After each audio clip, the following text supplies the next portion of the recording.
Мен неге балам сау балалармен бірге оқымайды деген менде сұрақ туындайды. Неге ол балаларды кемсіте береді деген менің сондай жүрегімде сұрақ туындайды. Ол балалардың сол деңгейі еткіш болудан аспай ма? Бізге бір қатаң заң керек, өте қомақты түрде салынатын айыппұл керек. Былтырдан бері Ген прокуратураға дейін жаздық. Бос тұрды, 1 жыл бойы бос тұрды. Мен каждый раз барған сайын видеоға түсіріп аламын. Мемлекет тарапынан әзірше көмек жоқ. Бізде әлі ешкім естіген жоқ. Аутизм белгісі бар баланы әкесі тастап кетсе, ол есінде болсын. В первую очередь ол именно ер адамның сперматозоидына келетін генетикалық ошибка, деформация геннің. Ол дәлелденген нәрсе. Гуглдан іздеп қарасаңыз болады. Значит, бұл жерде әйелдің кінәсі емес, керісінше ер адамның кінәсі. Мына айда ұстауы мүмкін эпилепсия, ал жарты жыл бойы ұстамауы мүмкін. Сонда бір ай ұстаған үшін бұл жарты жыл бойы үйде оқу керек пе не?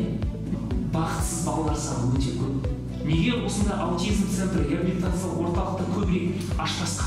Қараққа тіредім, болды шешімі жоқ бұның деген кезде де сол жерде бақыт табуға болады. Сол жерде үлкен жетістік бар. Сондықтан мен сіздің бұлай бұл жерде тоқтаймын деген сөзіңізді естіп келіп тұрған жоқ. Армысыздар, бұл Синдром хабарының кезекті эпизоды. Өздеріңіз білесіздер, өткен шығарылымда біз ерекше балалардың диагноздары туралы коррекциялық жұмыс жайында білікті психолог маманмен әңгімелескен болатынбыз.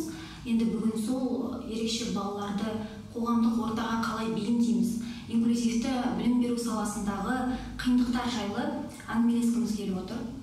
Бүгін біздің студиямызға педагог академиясы мен балалар инклюзивті академиялық бірлестігінің төрағасы Нұрғалиев Нұрым мырза келіп отыр. Қош келдіңіз. Рахмет. Енді сіз туралы аз кем ақпарат естідім. Сонда бір таңғалғаным, өз үйіңізден ерекше балалар үшін 40-қа жуық баланы қабылдап, ешбір балабақша қабылдамаған, ешбір арнайы мектептер қабылдамаған балаларды өзіңіз оқытып отырсыз, және оны тегін екен. Мен өте бір таң қалдым және тәнті болдым. Өзіңізде рухы мықты азаматтардың бар екеніне қуандым. Шын керек, енді адамды көзінше мақтамайды дейді, бірақ жақсының жақсылығын айт дейді ғой. Енді көрермендерімізге өзіңіздің мынау аз кем ақпарат айтып өтсеңіз өзіңіз туралы. Негізгі педагог еңбек тәжірибем 15 жылдан астам. Соның 10 жылын мен Назарбаев зияткерлік мектептерінде қызмет атқардым. Орал, Атырау, Алматы қалаларының. Өзім ерекше баланың әкесімін. Қазір ұлым 15 жасқа толды. Сондықтан өзім 2017 жыл Қазақстан Республикасының үздік ұстазы атандым. Сондықтан осы ұстаз ретінде, ата-ана ретінде осы қазіргі таңда ең үлкен проблема мәселе осы ерекше білім беруді қажет ететін балаларға білім беру мәселесі. Себебі жасыратын еш нәрсе жоқ. Өкінішке орай күн сайын, жыл сайын бұндай балалардың саны артып келеді. Мемлекет тарапынан әрине арнайы мекемелер бар, арнайы мектептер, түзету кабинеттері, реабилитациялық орталықтар, күндізгі оқу орталықтар. Дегенмен олардың саны барлық балаларды 100% қамтуға жетіспейді. Екіншіден, мемлекет тарапынан біз енді бүкіл әлемі көшкен инклюзивті ортаға көшу мақсатымыз әрине осы ерекше балалар, сау балалармен қоғамда бірге білім алса. Сондықтан әрбір мектепте бүкіл бұқаралық ақпарат құралдарында әрине айтып жатады. Біздің Қазақстанда инклюзивті білім алуға жағдайлар жасалған, мектептерде енгізілген деп. Шындығына келсе, ол болай емес. Себебі мектеп дайын емес. Ұстаздар осындай 30 бала отырған сыныпта бір ерекше бала болса, сонымен қалай жұмыс жасау керектігін білмейді. Екіншіден, үлкен мәселенің бірі әрине осы ассистент тьюторлардың жалақысын көтеру. Сонда мүмкін инклюзивті мемлекеттік мектептерде инклюзивті орта қалыптастыруға кішкене жеңілдейтін шығар деп ойлаймын. Көптеген осы ерекше баласы бар ата-аналар мемлекет тарапынан берілетін әлеуметтік көмекке алғысы келеді. Асыл мираста жылдап кезекте тұрады. Енді басты мәселе сол кезегі жеткен кезде ол балаға балабақша керек болмай қалады. Сол себептен де ата-аналар ақылы коммерциялық оңалту орталықтарына коррекциялық жұмыс жасауға мәжбүр. Тегін оқытып жатыр деген кезде мен таңғалдым. Оған педагог керек, логопед керек, арнайы мамандар, жаңа өзіңіз айтып отқандар, ассистент, тьютор мамандары. Сіз оның барлығын өз қаражатыңызға істеп отырсыз ба? Соны мен түсіне алмадым. Қазіргі таңда енді мен 2019 жылы осы қазір мектепке айналдырған үйімді алған кезде мен басынан сразу өзіме мақсат қойғам. Бұл үй біздің өзімнің отбасым үшін өте үлкен. Сондықтан ол бір баланың емес, 100 ерекше баланың үйі болсын, 100 ерекше баланың мектебі айналсын деп. Сол 4 жылдан бері мен 22 жылдың қысына дейін осы үйді дайындаған болатын. Қазіргі таңда шынымен ол өзімнің жалғыз баспанам еді. Мен мектепті ашқан кезде бірінші ақпанда ашты, тұңғыш рет осыдан жарты жыл бұрын. Мен басқа уақытша үйге аренда жалдап тұрдым да, бұл үйді мектепке айналдырдым. Енді мемлекет тарапынан әрбір бала басына шаққандағы, жан басына шаққандағы қаржыландыру бар. Бірақ ол қаржыландыру тек қана ұстаздардың жалақысына ғана жетеді. Қазіргі таңда бұл үй үшін мектеп ретінде мен бірде бір тиын арендаға алмаймын. Коммуналдық қызметтің бәрін әзірше өзімнің қалтамнан төлеп келіп жатырмын. Себебі тағы да айтам, бөлінген қаражат ол ұстаздардың жалақысына ғана жетеді. Енді кішкене жазға аздап қаражат алып қалдық, себебі ремонт жасадық. Ремонтты да біз адам жалдауға мүмкіндігім жетпеді. Сондықтан мен өзімнің жаңағы орынбасарларым, көмекшілерім, біздер өзіміз сол мектепті осы жақында ғана енді косметический ремонт дейді ғой, соны өзіміз жасап, қаражатқа жаңа құрал-жабдықтар алып, керекті материалдар. Әзірше солай отырмыз. Мынау енді жаңа мен білуімше сіз жаңа айтып өттім, ешбір балабақша мектеп қабылдамаған балаларды қабылдайды екенсіз, мектебіңізде. Ондай балалармен жұмыс істеу енді өте қиын ғой. Сол тұрғыда инклюзивті білім беруде сіздің тәжірибеңізде қалай күресіп жатсыз қиындықтармен? Енді жалпы неге өзіңіз айтып отқандай, неге Қазақстанда қазір мысалы 500-ге тарта жеке мектеп бар, оның көпшілік бизнесмендер әрине ақша табу мақсатымен ашқан, бірақ қарасаңыздар, ерекше балаларға арналған мектеп жоқтың қасы. Алматының өзінде біздің мектептен бөлек тағы бір мектеп бар, бірақ онда айына мысалы 200 мың теңгеден жоғары төленеді. Біз басынан тегін деп ескерттік, сондықтан ол принципімізді ұстанамыз. Дегенмен неге ондай мектептер көбеймейді? Біздің мүмкіндігімізше СЭС-тің қорытындысы бойынша біз 120 баланы қабылдай аламыз негізі. Әрбір сыныпта 10 баладан. Бірақ өкінішке орай біз қазіргі таңда тек қана 2 сынып аштық. Себебі айтам, тағы да коррекциялық сыныпқа бөлінетін қаражат ол даже мен жалдайтын ұстаздардың жалақысына жетпейді. Одан бөлек бізде үйде оқуға кеңес берілген балалар бар. Тек сол балалардың арқасында ғана біз осы мектепті әзірше ұстап отырмыз. Әрине демеушілер болса, онда біз коррекциялық сыныптардың санын көбейте алар едік. Өкінішке орай әзірге таңда тек қана мектепті ашардың алдында бірнеше компаниялар осы мектепті ашуға жәрдемдескен болатын. Жаңағы ремонт жасап, қазіргі таңда енді осы оқу жылының қарсаңында біз тағы да техникалық құралдар алуымыз керек балаларға, сенсорик кабинет, монтессори кабинетін жабдықтауымыз керек, АФК кабинетін. Сондықтан біз тек қана демеушілердің көмегін ғана күтеміз. Мемлекет тарапынан әзірше көмек жоқ, бұл тараптан көмек жоқ. Біз Алматы үлкен қала, 8 аудан бар. Біздің мектебіміз Наурызбай ауданында орналасқандықтан, мысалы Түрксіб, Жетісу, Алатау, Алмалы, Медеу аудандарынан бізге ата-аналар келгісі келеді.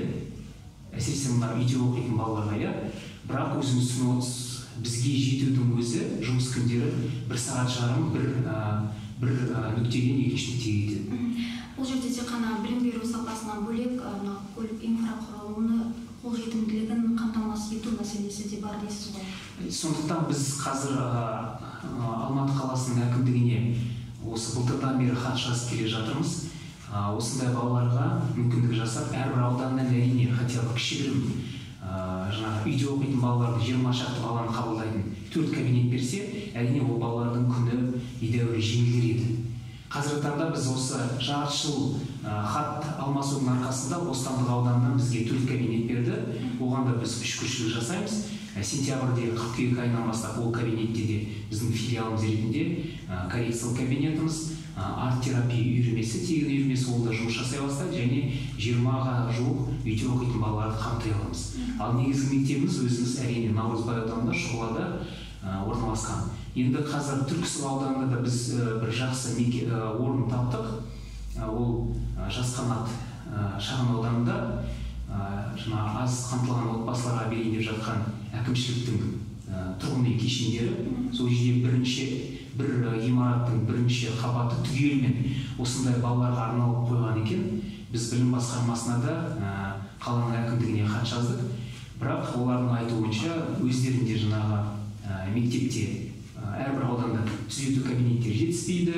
Сондықтан мен ол ғимараттан үміт үзіп отырмын. Жалпы жаңа айтып тұрдыңыз, бұндай мәселе негізі тмд елдерінде өте көп, және бұл мәселе шешілген жоқ әлі күнге дейін. Сонда олардың тәжірибесіне қараған кезде білім басқармасынан оларда да проблема бар. Арнайы тьютор, ассистент ПМК-ның қорытындысы бойынша жаңағы диагностика жасалып, маман бөлу керек деген кезде ақылы психиатр мамандарға барып, мынаған керек деген арнайы рұқсатын алып, солай ғана алған ата-аналар бар екен. Бұны қаншалықты көп ата-ана білмеймін. Жалпы енді қандай мүмкіндіктерді осы инклюзивті білім беру жүйесінде ата-аналар білмей жатыр деп ойлайсыз, мемлекеттің тарапынан қолданбай жатқан? Енді арнайы мектептерде орын тапшы, мемлекеттік. Әрине ата-анасы үйінің жанындағы мемлекеттік мектепке берейін десе, ода қорқыныш бар. 30 баланың арасында менің ерекше баламды қосқан кезде қандай жағдай болады деген. Сондықтан бірінші мәселе, енді үйде оқитын балалар әрине соны білу керек, оларға тьютор берілуі мүмкін. Ол ПМК-ның қорытындысы бойынша. Одан бөлек үйде оқитын балаларға көпшілігі сұрайды, біз мысалы даже арт-терапия үйірмесіне баратын болсақ, біз мысалы центр дневного пребывания немесе реабилитация орталығына барады. Екеу бір-бірінен қайшы емес пе, екеуі де мемлекетпен қаржыландырады, екеу бір-бірінен қайшы емес пе. Мен айтам, сіз центр дневного пребывания ол жерде әлеуметтік көмектер аласыздар. Оған да сіздің құқыңыз бар. Сіздің ВКК справкасында ИПР деген болады, индивидуальный план реабилитации. Сол жерде ИПР-ға егер центр дневного пребывания деп жаздырталса, өзіңіз айтқандай, онда баланың бізде қазір Алматыда 4-5 мемлекеттік осындай орталықтар бар, сосын жекеменшік орталықтар көбейіп келе жатыр. Бала сонда 5 күн бойы, мысалы жарты күн немесе толық күн сол центр дневного пребыванияда болып, қажет болса біздер мысалы сенбі-жексенбі күндері жұмыс жасауға дайынбыз. Сенбі-жексенбі күні біздер жұмыс жасай аламыз ол балалармен. Сонда үйде оқитын бала 7 күн бойы маманмен жұмыс жасайды деген сөз. Әрине ол ата-ана үшін өте үлкен артықшылық. Себебі ондай ата-аналардың енді шын керек өмірінде 24 сағат бойы осы мүмкіндігі шектеулі баланың қасында болғандықтан өмірінде өте көптеген ауыртпашылықтар болады. Сондықтан біз сондай балаларды хотя бы бір 2 сағатқа жұмыс жасасақ, 2 сағат олар үшін демалу, ол да арман болуы мүмкін. Сондықтан оны да білмеуі мүмкін мысалы ата-аналар. Егер ИПР-ында мүмкіндік болса, центр дневного пребывания деп жаз. Бірақ ол жерде орын тапшы, шыны керек, орын тапшы. Енді басқа білетін жаңағы өзіңіз айтқандай шығармашылық үйірмелер немесе түзету кабинеттер мұны биылдан бастап 1 жылға берілейін деп жатыр. Осыған дейін тек қана 3 айға берілетін, ол кезекті ата-ана 1 жылдап күтетін. Қазір мына осы өткен аптада ғана білім басқармасында сайыс ұйымдастырылды, конкурс. Алматы қаласы бойынша түзету кабинеттеріне жолдама беріп жатыр. 1 жылға целый береді баланы, аптасына енді диагнозына байланысты 1 маман, 2 маман, немесе 3 маман, ең қиын балалар 3 маман береді. Аптасына 2 рет немесе 3 рет, сонда 1 жыл бойы баламен жұмыс жасау мүмкіндік алады. Жаңа айтып өттіңіз енді, шынында да мындай қалай айтсақ екен, ерекше балаларды 24 сағат бойы бойы қасында болғандықтан олардың ауыртпалығын, оларға қандай оқыту бағдарламасы керек екенін өзіңіз педагог ретінде де білесіз, иә. Енді біздің мынау арнайы және инклюзивті білім беру ұлттық практикалық орталықтарында бейімделген және жеке оқыту, жалпы білім беру бойынша 3 категория бойынша жұмыс істейді ғой. Енді сіздің тәжірибеңізде балаларды қалай оқыту керек деп ойлайсыз? Не жетпей жатыр біздің білім беру жүйесінде осындай арнайы ерекше балаларға? Енді негізі мемлекеттің ұстанған бағыты әрине дұрыс, инклюзивті қоғамға өтуіміз керек, бірақ тағы да айтамын, одан бұрын біз ұстаздар дайындауымыз керек, мектептер дайындауымыз керек. Қазір арнайы бағдарламалар бар, бекітілген, әрбір баланың деңгейіне, жаңағы мүгедектігіне байланысты арнайы бағдарламалар бар. Бірақ мемлекеттік мектептерде бір байқайтыным, баланы мысалы сыныптан сыныпқа или бағдарламадан бағдарламаға көшу кішкене қиын жолмен жүреді. Бір жақын мысал, бізде наурыз айында коррекциялық сыныпта оқып жүрген баламыз Ташкентке емге барып келді, иә. Бірақ медициналық жағынан біз болжай алмаймыз, ата-ана да болжай алмайды. Келгеннен кейін баланың жағдайы қозу үстінде болды. Яғни ол былай айтқан кезде біз откат деп айтамыз, иә. Сондықтан ол оқу процесіне кедергі келтіре бастады бізде сыныпқа. Сол кезде біз өкінішке орай баланы үйде оқуға ауыстыруға тура келді. Әзірше сол состояние өткенше 1-2 ай ма, енді 3 ай жазғы демалыстан кейін көреміз. Немесе керісінше жағдай біздің мектепте үйде оқу деп келеді. Осыған дейін жазу білмейтін, оқу білмейтін, сөйлей алмайтын балалар. Біз 3 айда мысалы жақсы нәтиже көрсек, онда мүмкіндігінше біз коррекциялық сыныпқа қосуға тырысамыз. Себебі неғұрлым бала тезірек өзінің ортасына бейімделіп топпен жұмыс жасаса, соғұрлым әрине оның қоғамға бейімделуі жеңіл өтеді. Ал мемлекеттік мектептерде әдетте бала мысалы 1 жылға алды ма, сол жылы аяқталғанша ол үйден оқуға мәжбүр. Оның прогрессін көріп жатқан мысалы мұғалімде жалғыз ұстаз ғой, үйіне барып оқытатын. Ода да қызығушылық болмауы мүмкін баланы спецклассқа ауыстырып. Себебі өзінің түсініп отыр, сол кісіге сағат бөлінді, егер ол қысқаратын болса, ол жаңағы жалақысы азаяды деген сөз.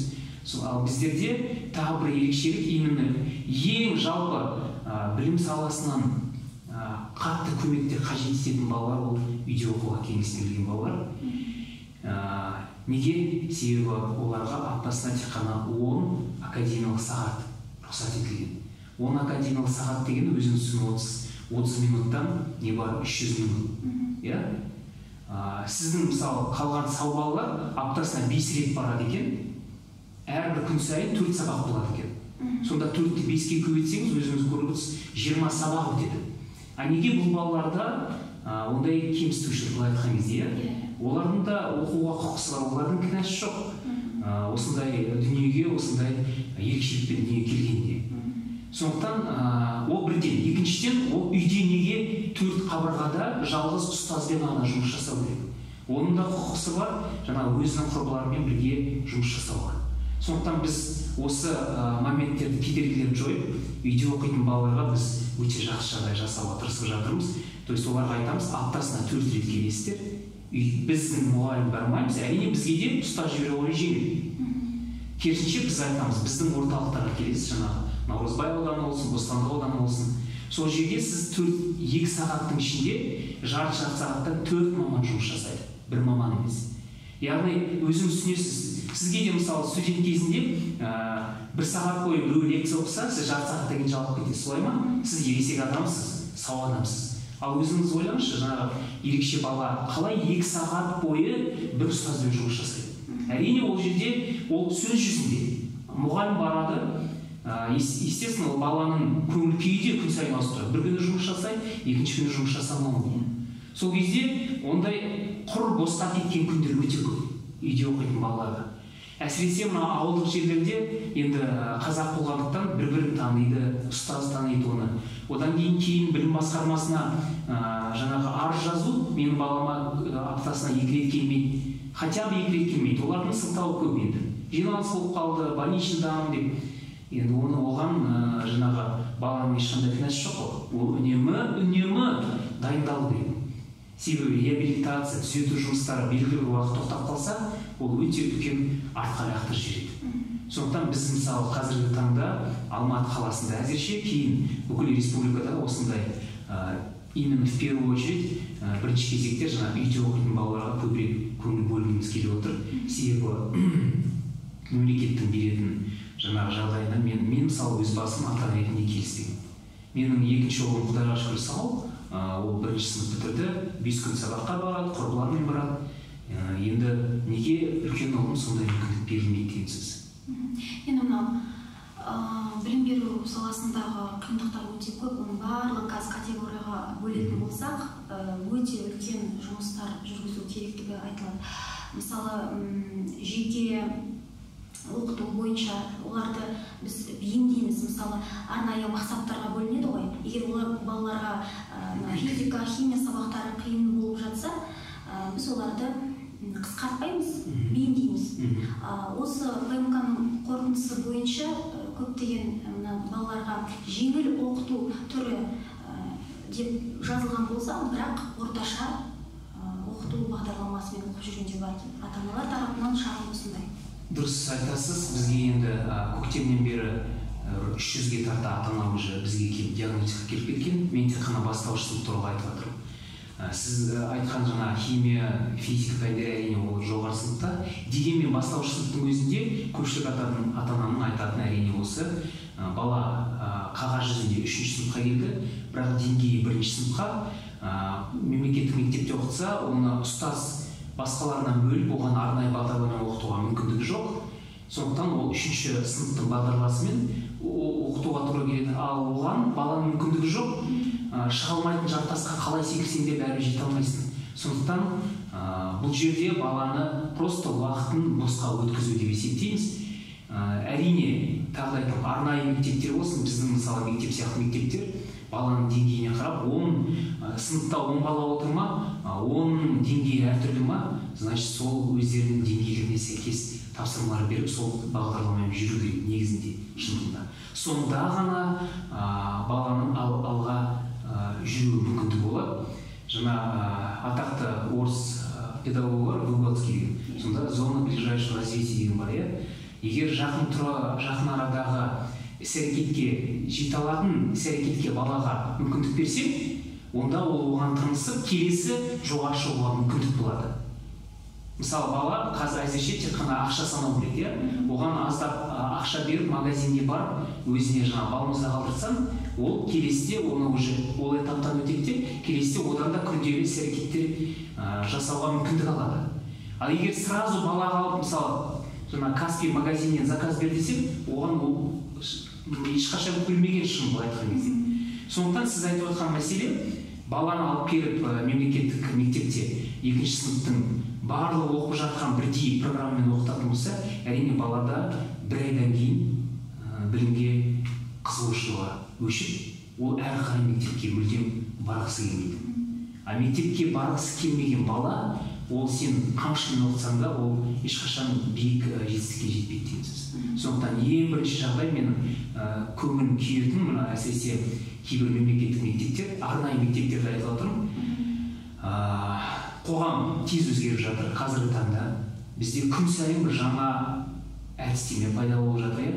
Сол әдістемелерге кішкене назар аударып, соған кішкене бет бұрса екен.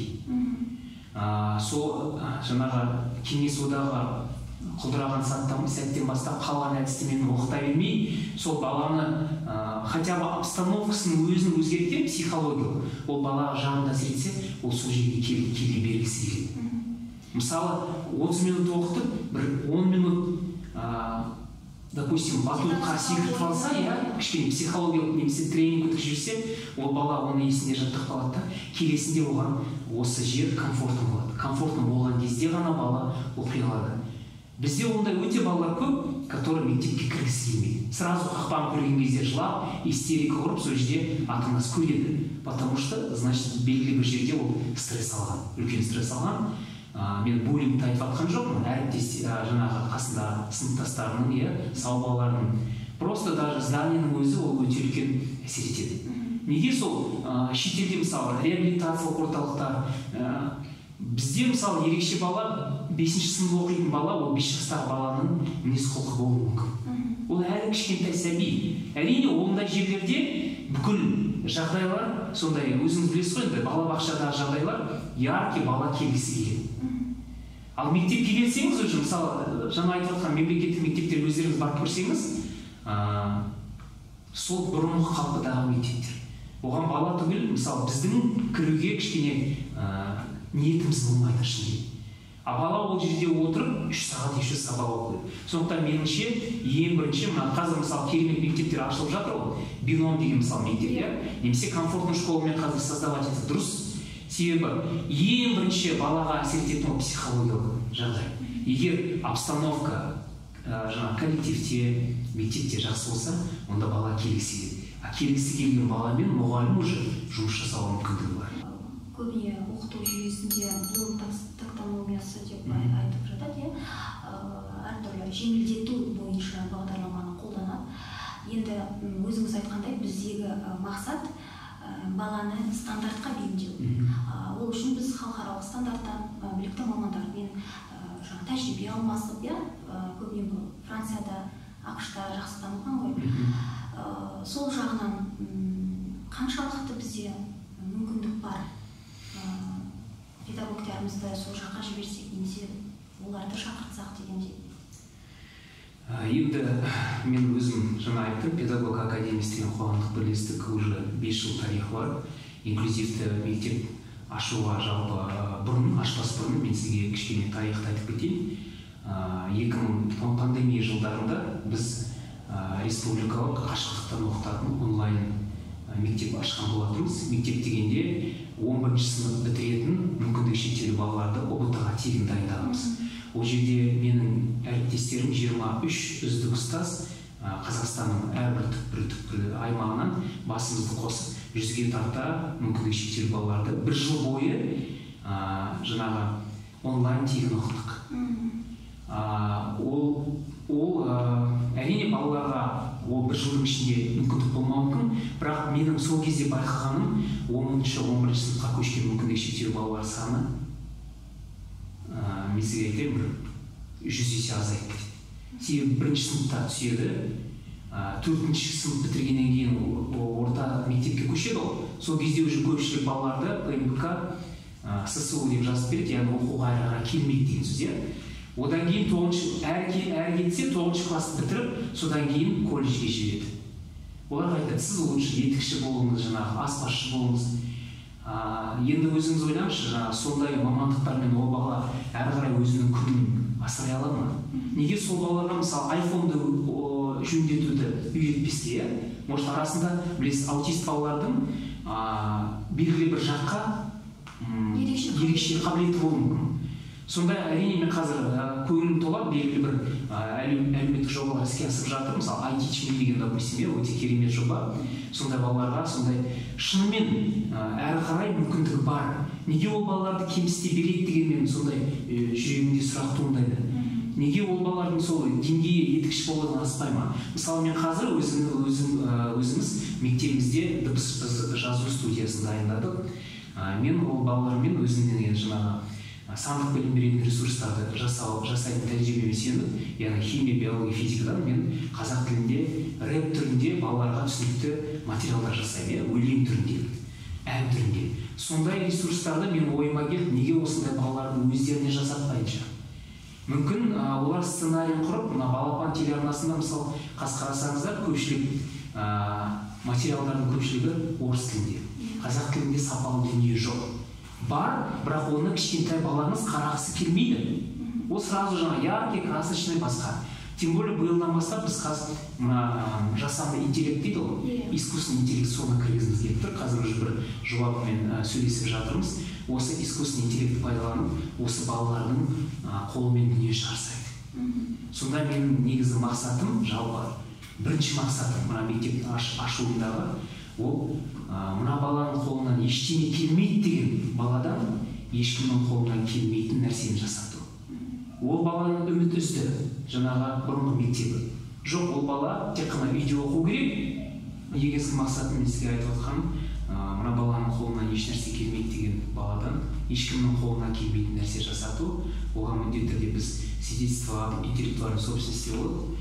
Енді кішігірім мини авторское право ғой, сол дүниелерді алып, может олардың арасынан шынымен мықты блогерлер шығатын бар, қайдан білесіз. Видите, оған ол балаларға көпшілік жерде жаңа крест деп айтады, қойып тастайды да, әрі қарай ол баламен жұмыс жасауға болмайды деген. Меніңше ол қате пікір. Әрбір баланың енді әрине диагнозына сәйкес, мен қазір именно рас дейді, расстройство аутистический спектр дейді, аутизм балалар туралы айтып жатырмын. Бір балалар керемет, тек қана географияны мықты біледі, бүкіл дүние жүзіндегі 170 елдің астанасын айтып бере алады. Бірақ басқа пәндерде отырмайды, мысалы. Жаңа дефицит внимания дейді, допустим. Сол балалардың бір несін тауып, именно қай бағытқа оның мүмкіндігі бар, жарымдылығы бар. Ол үшін бізде арнайы педагогтер дайын емес қой. Мысалы, қарапайым ғана жаңа сіз айтып отырсыз, кемтар бойынша президенттің мынау 2021 жылғы желтоқсандағы инклюзивті білім беру жүйесіндегі өзгерістер мен толықтырулар бойынша заңнамаға қол қойған кезде 17-ші тармақшада балаларды осындай ерекше балаларды кемтар деп емес, мүмкіндігі шектеулі балалар деп атау керектігін және педагогикалық, психологиялық қолдау деп сөздерді қолдану керектігін айтты. Шындығында енді маған мүмкіндігі шектеулі деген сөздің өзі ұнап тұрған жоқ. Жалпы қоғамдық ортада біз балалар, осындай балалар болсын, мүгедек жандар болсын, қандай бір мемлекеттік жерлерге барғанда, мысалы, қолын шошайтып, өзгеше көзқарас танытудан аулақ болу үшін бізге бір қатаң заң керек және өте қомақты түрде салынатын айыппұл керек сияқты. Қалай ойлайсыз?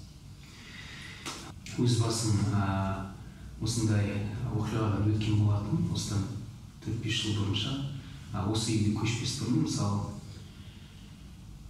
балам мен өзім жаңа тұрғын үй кешенінде ол кезде 15-ші қабатта тұрғанбыз, үнемі жаңағы серуендеуге шығып едік. Сол кезде енді баламның психикасы әртүрлі өзгереді, бір уақытта қатты қозған күйде болды да, ол жерге жатып алды. Сол кезде тұрғызып жатқан кезде бір әйел жауап келіп, ол кімнің баласы, сіз былай тұрыңыз, қазір мен полиция шақырамын деп, сол кезде қатты ауыр, мысалы, жүрегіме тиіп кетті. Былай қарасаңыз, менен туу туралы куәлігін сұрайды. Сіз мысалы серуендеп жүрген кезде туу туралы куәлігін балаңыздың алып жүрмейсіз ғой. Ол біріншіден, екіншіден ол қарапайым адам, жаңағы полиция өкілі емес, допустим. Сол кезде бір 15 минуттай біз разбираться етіп, керісінше сол балаға көмектесудің орнына мен айтам, сен маған сұраныс берілгенше сол баланы тұрғызуға көмектесші. Баланың ерекше екенін айттыңыз ғой, айтып жатырмын ғой. Жоқ, ол сіздің балаңыз емес, қазір маған көрсет, дәлелде дейді. Сосын мен айттым, қазір полиция шақырамыз. Сол кезде заң болмағанның кесірінен мен ол кісіні жауапқа тарта алмадым. Хотя осы оқиға менің жүрегіме өте үлкен бір дақ қалдырды. Содан кейін де қаншама мысалы естіп жатасың әлеуметтік желілерден. Мысалы сол баланы кемсітіп, ата-анасына ұрынып дегенде, енді біздің немесе ол баланың ешбір кінәсі жоқ, сол жерде сондай болғанына. Оны ең бірінші, мен мысалы сол адамның орнына ең бірінші сұрап алар едім. Сізге не болып қалды? Балаңызға көмек. Мысалы шетелде өзіңіз көретін шығарсыз, даже сізді де қағып кетсе, сізден кешірім сұрайды ол. Сіз қағып кетсеңіз де. Ал бізде Қазақстанда бәрі өзгеше, сен бір жау сияқты етіп көріп, қазіргі заң сол кезде қабылданса, мені және менің баламды кемсіткен үшін сол кезде ол кісіні жауапқа тартуға болады. Себебі жоқ жерден менен документ сұрап біріншіден, ол қаншама адамды көрсетіп, мен әрине барлық адамдардың көзіне, хотя мен өзім ашықпын, осындай ерекше балам бар екенінен ұялмаймын. Сол сөйткеннің өзінде де бәрібір жүрегімде әрине қорқыныш бар. менің ойымша бүкіл осы ерекше бала асырап отырған адамдардың бәрінде осындай тағдыр басынан өтетін. Сондықтан бұл заңға мен келісемін. Әрине заңды қаталдандыру керек. Тағы бір мысалы мен қазір 15 жаста деп отырмын балам, үнемі кішкентай кезінде жартысы дневное пребывание алып барады еді. Өзімнің көлігіммен. Немесе магазиндерге барамыз, ол магазинде дүкеннің алдында, үлкен торговый центрларында мүгедектік орын белгісі бар. Бірақ біздің заңнаманы қарасаң, ерекше баласы бар машина, автокөлік жүргізушісі ол жерге қоя алмайды. Ол үшін сол көлікте тірек қимыл жүйесі бұзылған бала отыру керек, или адам отыру керек. Ал Ресейдің заңнамасын қарасаң, ол жерде айтып тұр, егер мүгедектік бар бала болса, онда ол жерге де машинаға, көлікке сол мүгедектік белгісін қойып, сол жерге тоқтау болады. Ол не үшін? Кейде мысалы тұрасың, қасында сол жерге белгіге сап-сау адам түсіп келе жатыр. Мен сұраймын, сіздің неге бұл жерге қоясыз? Менің мүгедектігім бар. Өзі автокөлік иесі. Хотя ол мысалы жүрек мүгедектігі болуы мүмкін, немесе сахарный диабет болуы, қант диабеті. Ол кісіге қарағанда мен балам 5 метр магазинге жүру үшін жатып алуы мүмкін. Мен үшін ол критичный, сол жерге тоқтау. Ал ол мысалы 1 километр жерде тоқтаса да бара алады.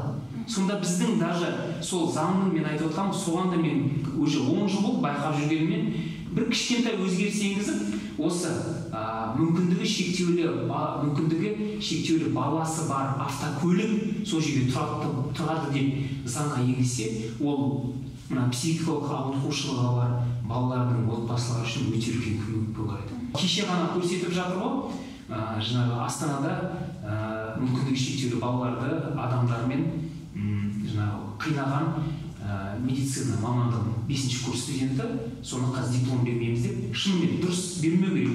Қалай ол болашақта дәрігер болайын деп жатыр, егер ақыл-есі дұрыс емес адамды қинаған болса. Видеосын еще өзі әрбір видеосын мысалы түсіріп келген, естіген шығарсыз, министр денсаулық министрге айтқан болатын. Сондай әлеуметтік желілерде қазір енді әлеуметтік желі дамығандықтан ондайдың бәрі шығып жатыр ғой. Сондықтан менің ойымша заңды кішкене қаталдандыру керек. Ең үлкен мәселе балабақша болсын, арнайы мектептерде болсын, осындай ерекше балаларды қабылдау кезінде ата-аналар, сау баланың, қалыпты баланың ата-аналары шу шығарып жатыр. Бұл балаларды біздің балаларымызбен қосуға болмайды, психологиялық ауытқушылық біздің баламызда да пайда болады деп айтып жатыр. Сонда осы сұхбатты ұйымдастырмас болдым, сол мектеп директорларымен, балабақша басшыларымен сөйлескен кезде де оларда бұлар үшін арнайы коррекциялық орталық болу керек, қосуға біз де қарсымыз, министрлік осындай нәрсені бекітті деп айтып жатыр. Қалыпты баланың ата-анасы үшін арнайы сол қалыпты балалармен бірге бейімделгені жақсы. Былай қарасаңыз, қоғамдық сананың өзі әлі бізде қалыптасқан жоқ. Енді біз бұндай ата-аналар үшін жалпы қалай жағдай жасай аламыз, балаларды қабылдамай жүрген, осылай бөліп жүрген жерге? Енді қараңыз, екі тарапта мысалы шындық дұрыс айтады. Әрине сау баланың ата-анасы, ол ерекше баланы көрген кезде, әсіресе төмен класстағы балалар, ол ана баланың қылықтарын көшіруі мүмкін. Оның мінез-құлқына теріс әсер етуі мүмкін деп айтады. Ол бір жағынан дұрыс. Бірақ меніңше қазіргі осы проблеманы шешудің амалы, ол мысалы біздің мектептер сияқты кішігірім мектептер ашу.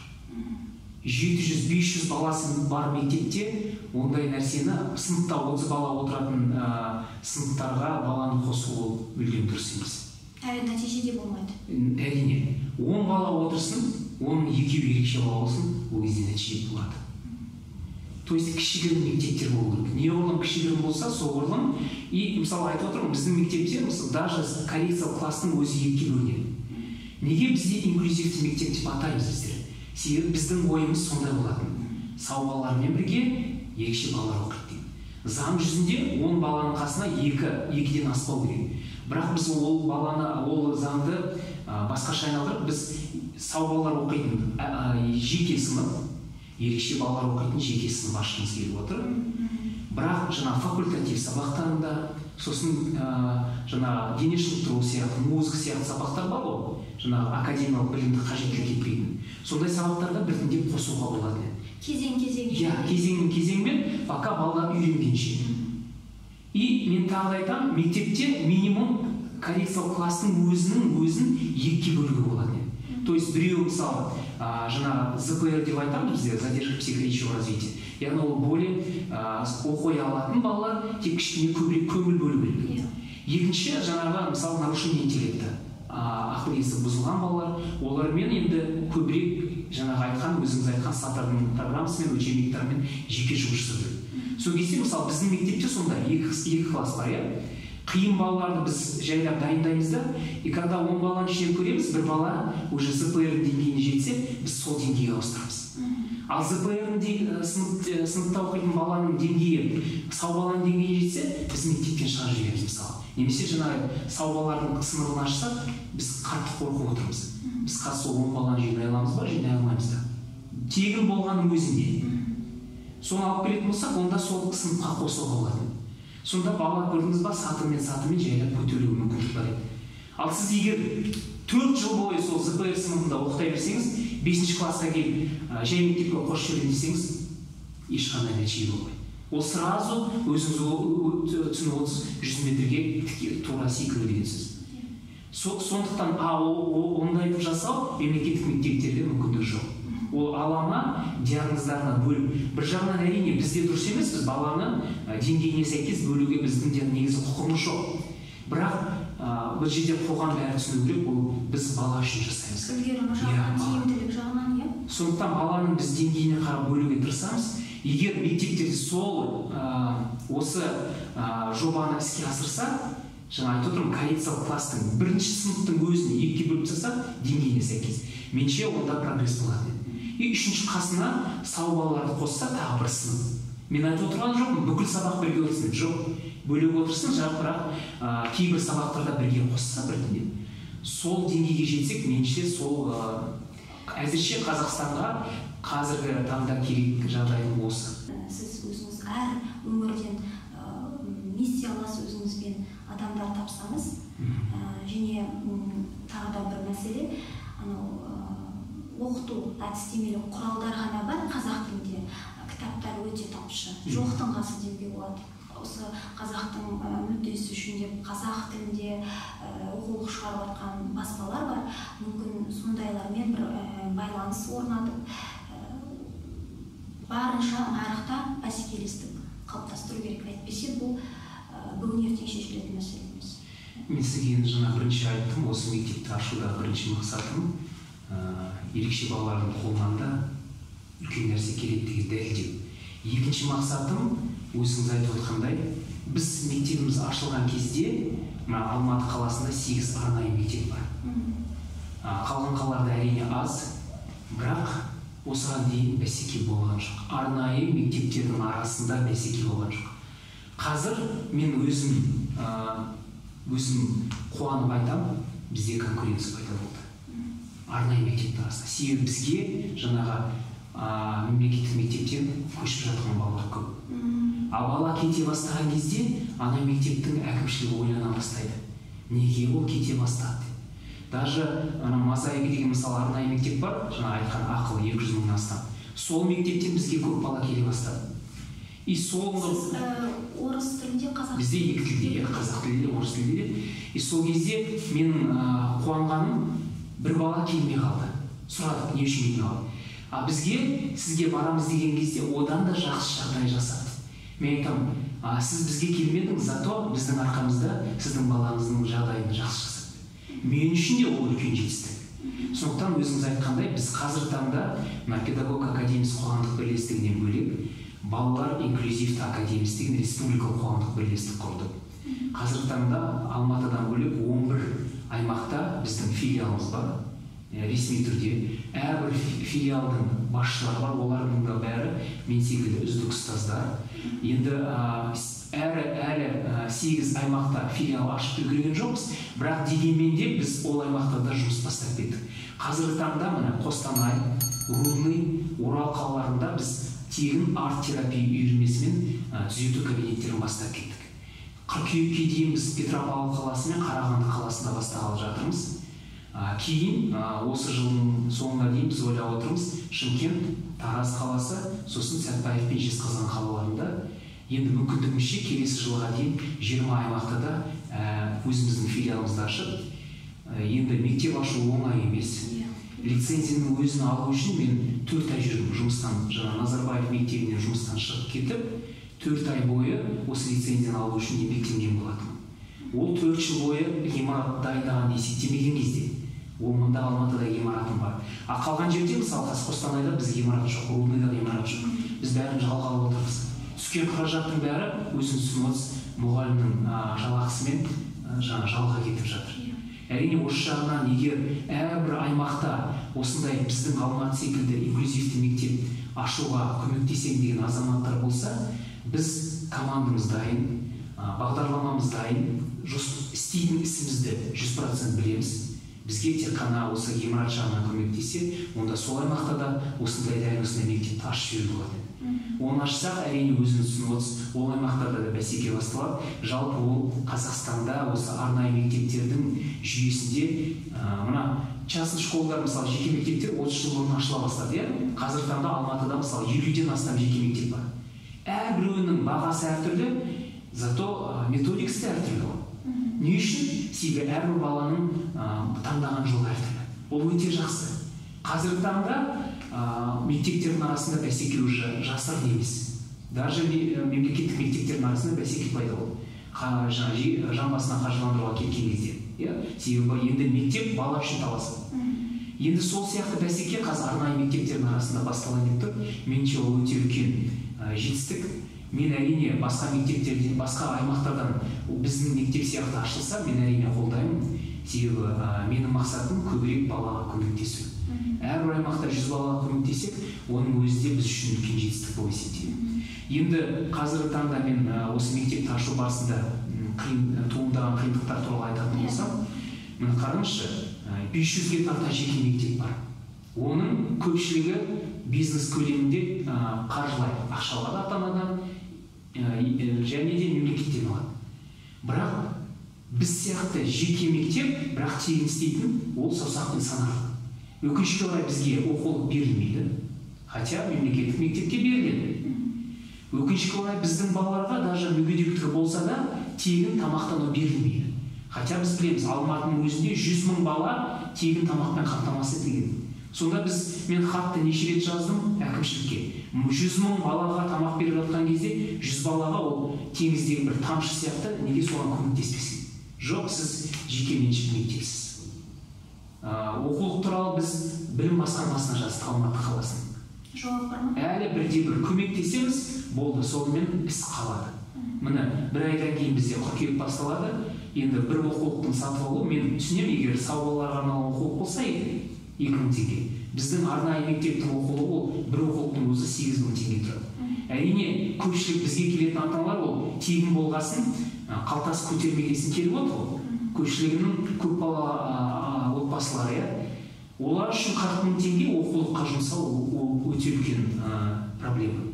Сондықтан әрине қазіргі таңда осы бір айдың ішінде бізге біздің балаларға оқулық, арнайы оқулық алып берейін деген азаматтар болса, біріншіден, екіншіден тамақтандыру жағынан біз мысалы үлкен дастархан желісі, соларға да жазып бергенбіз. Әрине олардың да көмектеспеуге мүмкіндігі бар, құқықтары бар. Бірақ бізде әлі ешкім естіген жоқ. Енді өзіңіз ойлаңыз, дастархан желісін білмеймін, Алматы қаласында қанша филиал бар екен, бірақ күніне қанша оборот болады, сол кезде 100 балаға бір хотя бы полник дайындау менше олар үшін проблема болмайтын емес шығар. Мүмкін ол кісілерді естімей жатқан шығар, білмеймін. Жеке басшылығына шықтыңыз ғой? Енді барлығымыз біз хат жазамыз, бірақ өзіңіз білесіз, ондай адамдар, қарапайым адамдармен көпшілік кездесуге мүмкіндіктер болмайды. Біз атамекенге де бардық, жаңағы айтып отырмын ғой, мемлекеттік органдардың қаншамасына бардық, тіпті Наурызбай әкімдігіне біз газон төсеп беріңдерші, арт жақтағы площадкаға балалар шығып көктемде тұр. Өкінішке орай оны да берген жоқ, сөзбен береміз деді, ақырында біз өзіміз спонсор тауып әрине әйтеуір газонды өз күшімізбен төсеп сөйтіп алған болатынбыз. Мен даже сұрамаймын жаңа демеушілерден қаржылай қаражат беруге мен қарсымын шынымен. Мен айтамын, міне логопедке қажетті құрал-жабдықтарды алып беріңізші, осы жерде қалады, оны ешкім жемейді, баламен жұмыс жасайды. Немесе адаптивті физкультураға қажет нәрселерді алып беріңізші. Мен көбінесе осындай заттай қарапайым кабинеттің жабдықтарын ғана сұрап отырсыз ғой. Бұл жерде енді қарап отырсақ жаңағы тең құқықтық мәселесі шығады бұл жерде. Джон Роздың бар ғой, әділет теориясында, сонда жаңағы үш негізгі аспект айтады да, ол мынау тең құқық, және мүмкіндіктер теңдігі, және әлеуметтік осал топты жағдайын жақсарту. Жұмыс істеп жатқан азаматтар үшін мысалы педагог мамандар бар, жалақысы қалыпты мұғалімдерден 2-3 есе жоғары болу керек деп ойлаймын. Және де ұлттық қордан келесі жылдан бастап 18-ге толғанша ұлттық қордан балаларға деген жоба басталды. Сол ақшада мына ерекше балаларға, қалыпты балаларға қарағанда кемінде 2-3 есе жоғары болу керек деп ойлаймын. Сондықтан осы мәселелерді бір жолға қоятын болсақ, нарықта ерекше балалар үшін бәсеке, конкуренция жүргізетін болсақ, бұл мәселе ақырындап болса да кезең-кезеңмен жаңа айтқандай бір шешімін табатын сияқты. Енді неге мынау педагогика жағынан өзіңіз айттыңыз, әр жердің методикасы әртүрлі деп. Жаңағы Мария Монтессоридің педагогикасы әлемге танымал, өзіңіз білесіз. Сол жерде енді менің айтқым келгені, ол да бір қарапайым жаңа ерекше балалардың сабақ беріп жүрген кезде нанның қоқымын жерге тастап, сонда мына балалар соларды қосып, шиыршықтап бір пішін жасап отыр ғой. Сонда Мария таң қалып қалады ғой. Бұларға осындай бір ерекше айтқанда подход керек екен деп түсінеді.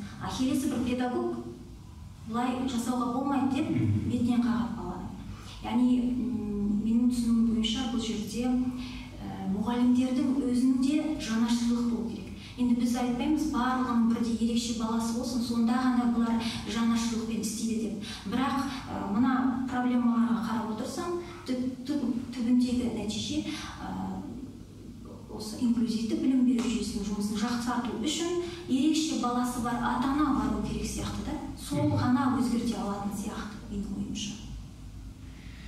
Енді әдістеме жағынан өзіңіз дұрыс айтып отырсыз, бірақ енді мен өзім тренермін. Мына инклюзивті мектеп ашпас бұрын мен Алматы облысының 40-тан астам мектептерінде бүкіл педагогик коллективтерді оқытқам, өзімнің авторлық семинарым бар, класстық форматында өтеді. Яғни 2 сағаттың ішінде жаңағы 80 мұғалім, 40 мұғалім қатысады бір уақытта. Түрлі әдіс тәсілдерде, түрлі ойын форматында. Сол кезде көрсеңіз, ол мұғалімдер өздері бала сияқты ойнап кетеді. Мысалы, сол әдістер мен 10 жылдық тәжірибемнің арқасында жиналған әдістер, инновациялық. Оның бәрі өзіңіз айтқаны жаңа Мария Монтессори сияқты бір космический бір нәрсе емес. Ол көрген нәрседен шынымен балаға көмегі тиіп қалар деген жерден логикасын дамытасын, оны байқап жүр. Бірақ менің байқағаным, мысалы мен қаншама ауылдарда, Алматы қаласының өзінде шынымен ниетімен, өзінің ізденімпаздықпен, сол кезде бұл мен семинарды бір 2-3 жыл бұрын қойдым, әзірше осы мектепке дайындау барысында. Байқағаным барлығы ұстаздың өзіне байланысты. Егер сол мамандық таңдау кезінен бастап ол ұстаз болам деп жүрегінде шынымен ұстаздықтың жылуы болса, ол әрине үнемі ізденеді. Үнемі ізденген ұстаз ғана ол балаға жақсы деңгейде білім тәрбие бере алады. Егер тек қана жалақы үшін жүрген ұстаз болса, өкінішке орай ол жерден бізде нәтиже көрмейміз. Ол тек қана әсіресе мына сөйлей алмайтын, мұғалім не істеді деген кезде айта алмайтын балалармен өзіңіз түсініп отырсыз, ол кезде келіп мультфильмді қосып беріп тыныш отыра алады. Ата-анасы үйінде болмаса. Ол кезде әрине ешқандай сіз результат көрмейсіз деген сөз. Мына үйде оқитын балалардың проблемасы сол көбі. Көпшілік ата-анасы жаңағы жұмыста, мысалы сауда орнында болуы мүмкін, баласына келді, оны сіз не істегенін білмейсіз ғой. 2 сағаттың ішінде ол бала айта алмайды, мен мынаны оқыдым, мен мынаны бүйттім деп. Нәтижесінде ол просто может келіп телефонды қосып беріп отырғызған болады, болды, тып-тыныш отырсын деп. Одан әрине ешқандай результат болмайды. Сондықтан әдістемені біз енді мен өзімнің семинарымды әзірше тоқтатып қойдым, бірақ оны кейін қазір 20 аймақта желі ашқаннан кейін ол жерде 20 аймақтан тренер дайындап отырмыз. Сол әрбір қазақ, ол семинар тек қана қазақ тілінде жүреді. Орыс мектептері өте көп сұрады Алматы қаласынан, бірақ маған орысша аударуға әлі уақытым жетпей жатыр. Сондықтан ең бірінші кезекте қазақ мектептерінің барлығына өткізіп шығамыз. Бұл жерде менің ол семинардың мақсаты 2 сағаттың ішінде өрлеу немесе педагогикалық шеберлік орталығы 3 айлап жүргізетін курстардың бәрін беру емес. Мен ұстазға идея беремін. Қай әдісті қалай қолдануға болады. Әрі қарай жанған шоқ, ол әрі қарай жалын болып өртенеді. Әрі қарай ұстаз биікке өрлейді. Егер оны жандыра алмаса, значит ол ұстаз болашақта жақсы нәтиже көрсете алмайды дейміз. Сондықтан осындай семинарларды көптеп ұйымдастыру. Жаңа сіз айтып отырсыз ғой, инклюзия шетелде жақсы тамақ деп. Шетелдегі адамдар тоже біз сияқты адамдар. Ол жердегі әдістеме бізде де мықты атақты ғалымдар бар, атақты педагогтар бар. Бірақ біздің бір әзірше осал тұсымыз жақсы ойлап тапқан нәрсені әрі қарай біз көтере алмаймыз. Мысалы, мен сол семинарды қанша министерствоға жазып, министерствоның өзінде Астанаға барып көрсеткен едім. Сол жерде жаңағы орта білім беру департаментінің мамандарын жинап 2 сағат өткізген едім. Сол кезде байқағаным, оларға бәрібір. Мен бір қатты, шынымен бұл біздің Қазақстанның білім жүйесіне керек нәрсе екен деп көрген емеспін. Мына білім басқармасында да көріп отқам, жергілікті жердің әкімшіліктері қаншама жерге бардым мен. Менің өзімнің ұлым емес, менің өзім ұлым 7-ші сыныпта. Менің мектебім 4-ші сыныпқа дейін тек қана. Өзім ұлым мен өзім мектебімде оқымайды. Ойламашы, мен басқа біреудің балалары үшін сұраймын. Мынаны мысалы бостандықтан алып беріңіздерші. Сонда байқағаным, білмеймін енді не себептен екен, даже помещение жағынан Бостандық ауданында біз алған квадратурымыз негізі керемет, полноценный 200-300 квадрат мектеп болатын еді. Былтырдан бері Ген прокуратураға дейін жаздым. Бос тұрды, 1 жыл бойы бос тұрды. Мен каждый раз барған сайын видеоға түсіріп аламын, фиксация. Неге бұл здание бос мемлекеттік? Неге осы жерге жаңа 100 баланы жинап оқытпаймыз? Мұны жаздағаннан мен алдым, 100 квадрат деп қағаз жүзіне берді, на самом деле 50 квадрат берді. Қалғаны кімге бергені мен білмеймін.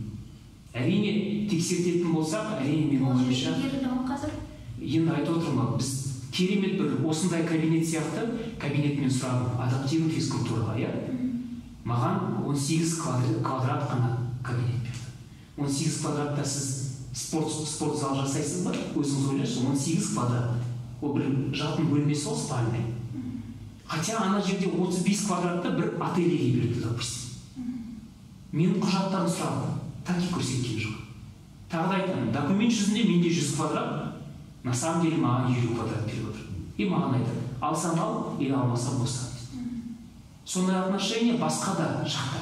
Мысалы, центр занятости деген бар, жұмыспен қамтуда нелер бар.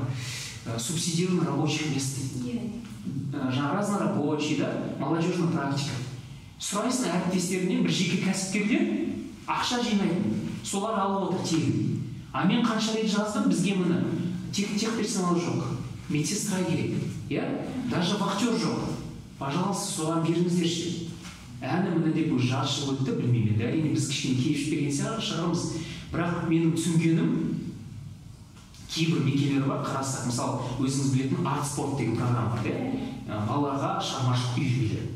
Мен қарасам, бір мекемеде, жаңа госреестрде аренда көріп тұрады ғой, мемлекеттік мекемені алған, арзанға естесін. Сол жерге арт спортта мемлекеттік тапсырыс алған, ол жерден қаражат игеріп жатыр.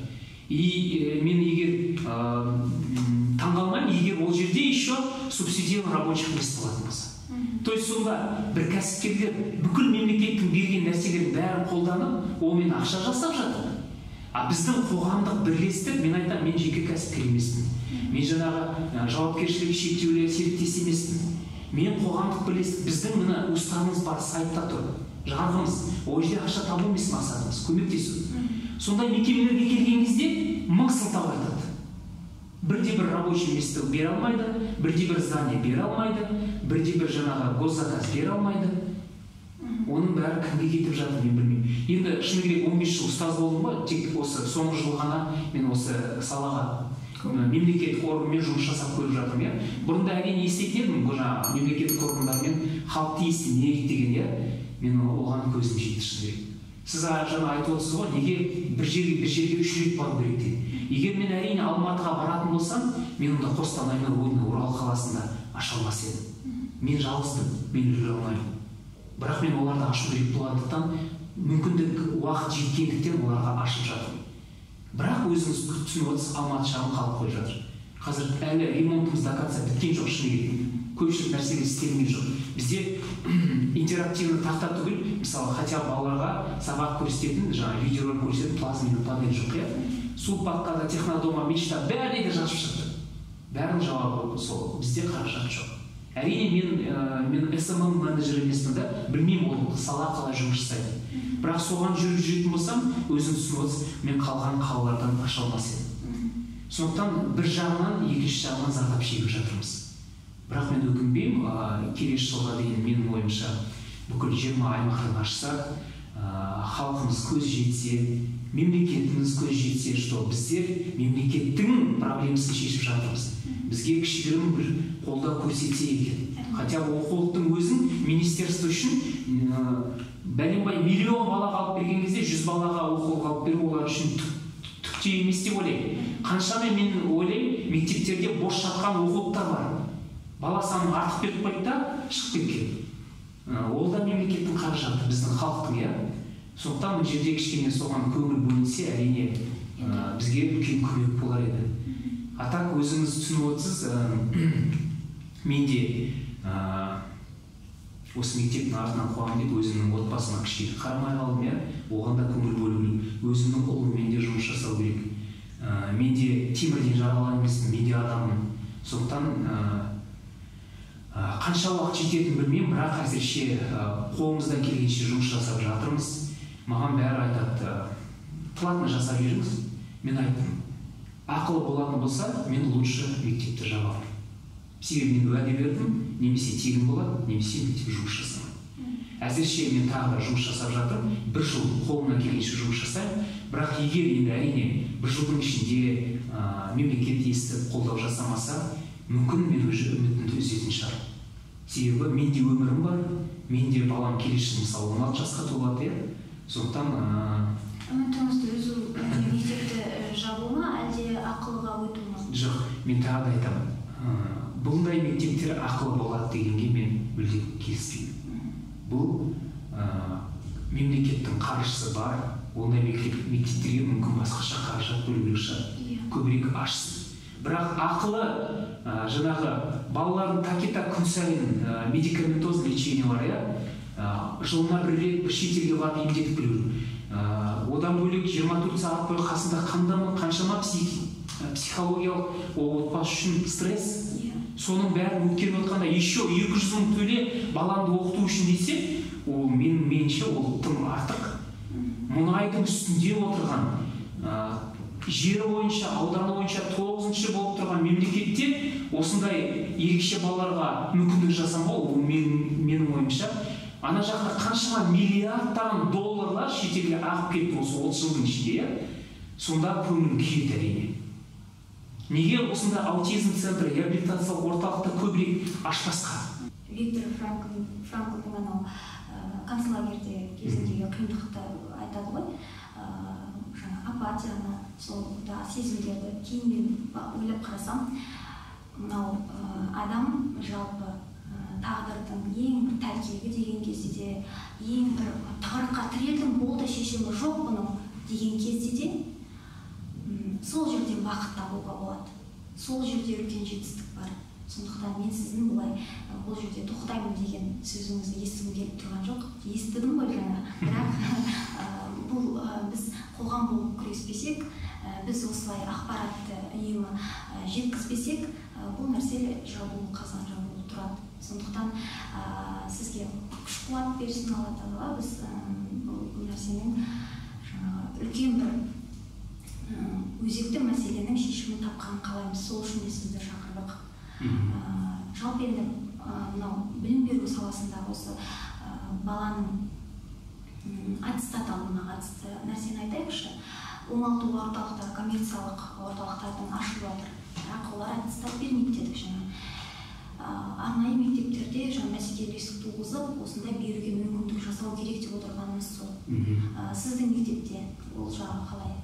Бізде енді әзірше білім беруге рұқсат беретін лицензиямыз ол 1-4 сынып аралығында бастауыш сыныпқа арналған. Енді келесі лицензия ол 5 пен 9-ның арасында. Оны биыл үлгереміз деп ойлағанбыз. Өкінішке ғимарат әлі тапқан жоқпыз. Себебі лицензия алу үшін бірінші кезекте ғимарат керек бізде. Ол мәселемен біз тағы да айтамыз, әкімшілікке айтқан боламыз, мына Түркістан ауданында керемет ғимарат бар, бірақ әзірше олардың айтып отқаны өздерімізге керек деп отыр. Жақсы, ол енді ғимарат алып жатса, біз келесі жылға міндетті түрде жазға дейін жоспарлап отырмыз. Себебі біздің мысалы биыл 4-ші сыныпта 3 оқушымыз аяқтады, бірақ біз әрі қарай жалғастыра алмадық өкінішке орай. Сондықтан олар басқа мектептерге көшіп кетті. Басқа мектептерге олар ата-ана қаншама шығындады, бізді қайтарына алмайды дейді. Себебі енді ерекше бала болғасын, ол келе жатқан бала 1-ші сыныптан әрі қарай жоғарылай береді. Сондай ата-анада қорқыныш әрине. Ертең сізге келіп 4-ші класс бітіргеннен кейін қайтадан қайда барамыз деген. Енді келесі лицензия алса 5 пен 9-ды. Қазіргі таңда біз білім оқу ағарту министрлігіне хат жолдап қойдық тоже. Бізде бір тағы бір жақсы жобамыз бар. Ол республикалық қашықтықтан оқытатын мектеп. Мен сізге жаңа айтып өткен болатын, пандемия кезінде біз осындай проект жоба асырғанбыз, бірақ ол жерде мектеп ретінде емес. Қазір енді мектеп ретінде келесі жылы бұйырса үйде оқитын, бірақ интеллект сақталған 5-9 сыныптың балаларын Қазақстанның 100 үздік ұстазының басын қосып онлайн оқытқымыз келіп отыр, тегін. Себебі мен білем, Алматыда мысалы 200-300 шақырым жерде басы мықты жұмыс жасайтын, белгілі бір пәннен мүмкіндігі өте жоғары балалар бар. Бірақ ол ауылдың мектебінде соны жетелейтін, әрі қарай көтерілмейтін ұстаз жоқ. Сондықтан менің ойымша осындай балаларға мүмкіндік беру керек. Олардың ішінде гениальный деп айтамыз ғой, мықты, дарынды, талантты балалар шығатынына мен сенімдім. Бірақ ол жерде қазір министрліктің айтып отқаны, ондай мектеп ашу үшін 20 аймақтан 20 лицензия алыңыздар дейді. Менің оны ойлансам, мен білмеймін, күлкімде келеді. Бір лицензияның өзін Алматыда зданиемен 4 айда алған кезде 20 лицензия алу үшін 20 жыл кететін. Енді команда керектің өзінде мен айтамын, лицензия в принципе алуға біз дайынбыз. Бізге ғимарат болса, бүкіл жерде жаңағы СЭС-тің талаптарына, өрт қауіпсіздігіне сәйкес келетін. Потому что лицензия берушінің бәрін қарайды. Сол кезде біз лицензия алып, сол жаңағы жоспарлаған іс-әрекетімізді іске асыруға мүмкіндік болатын. Командамыз бізде бар. Құдайға шүкір, өзінің жұмысына шын ниетімен берілген ұстаздарымыз әрбір аймақта бар. Мен айтып отырмын, 1 жыл бойы тегін ниетімен берген 23 үздік ұстаз. Өзіңіз ойлаңызшы, апта сайын, олар енді бір сағаттан шықты, бірақ мен аптасына 23 жаңа үздік ұстаздың 23 сағатын жұмсадым. Мен өзім уақытымды күн сайын кеште, жаңа кіші қызым бар, соны әлдейлеп отырып, онлайн жаңағы неге шығып қосылып отыратын. Балаларға звондаймын, неге шықпадыңыздар, сабаққа, мұғалімге жазаймын. Сөйтіп біз жұмыс жасап шықтық. Бірақ ол кезде мектеп болмағандықтан кішкене жауапкершілік төмен деңгейде болды балалардың. Ал қазір біз соларды 5-тен 9-ға дейін дайындасақ, кім біледі, оларға біз еще қазір жоғары оқу орындарының үздік оқытушыларын қосқымыз келіп отыр. Мысалы, жаңа айтып отырмын, керемет бала географияда мықты. Неге сол баланы олимпиадаға дайындамасқа сол географияда? Неге сол балаға сол географиядан ғылыми жоба дайындатып, мүмкін ол ертең Қазақстанның атағын қорғап, үлкен халықаралық жарыстарда Қазақстанның атағымен шығатын шығар. Сондықтан ол өте үлкен жоба, командамыз дайын, бізге тек қазір қолдау керек именно ғимарат жағынан. Бізге айтса, мына 20 жерде 20 ғимарат бар, біз мына 5 президенті дейді ғой. Сол кезде босаған кезде біз 5-еуіне де әкімшіліктеріне хат жазып едік. Атырау, естуімше Ақтөбе, ұмытып қалдым қазір 5 қалаға. Осындай балаларға. Бірақ оның бір жері қаладан бір алыстау, 20-30 шақырым жерде. И олардың бәрінің жауап бергені, ол зданиялар біздің әлі балансымызда емес деп. То есть мектеп ашуға мүмкіндік жоқ деген сияқты. Әрине, ол зданияның хотя біз бәрін сұрап жатқан 100 квадрат алған кезде, біз сондай мектеп сол жердегі ашуға мүмкіндігіміз жоғарылады. Бірақ өкінішке орай тағы да айтамын, бізді әлі билік естімейді. Алматы қаласы болсын, басқа аймақтар болсын. Әрине, кейбір аймақтарда өте жақсы билік қолдауымен жүреді. Мысалы, Ұлытау облысы, Сәтпаев Жезқазған қалалары өздері білім басқармасы шығып, өздері жаңа кабинет тауып береміз деп, өздері кәдімгі сондай іс-әрекет жасап жатыр. Қазір енді соны бастаған кезде мәдениет басқармасынан қаржыландыру уақытша тоқтатылады, өкінішке орай. Сондықтан ол бака тұр. Бірақ басқа бір регионда мен аймақта осы сіздер ашып жатсыздар ма?